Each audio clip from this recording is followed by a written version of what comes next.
سلام مرحبا بكم مع نورهان. اليوم جبت لكم واحد لي كيش هايلين، ديروهم بالسلق، ديروهم باي حشوه عندكم في الدار. كما كتشوفوا من خلال العجينه راح نحط لكم لاغوسيت ان شاء الله بعد لحظات كتابيه، خاطر الفيديو راح لي يعني الاصلي كي كنت نسجل.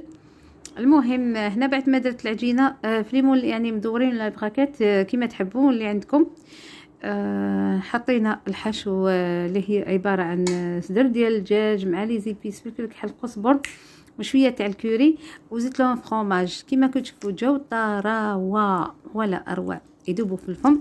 والبنه ما نقولكمش، شوفوا الله الله. والعجينه اللي بقات لي راهم زوج حبات ديال سوفلي راكم تشوفوا فيهم في لاسيت. نتمنى الفيديو تاع نهار اليوم لاغوسات عجبتكم، وخاصه وقتهم يعني لي كيش في فصل الشتاء وقتهم روعه.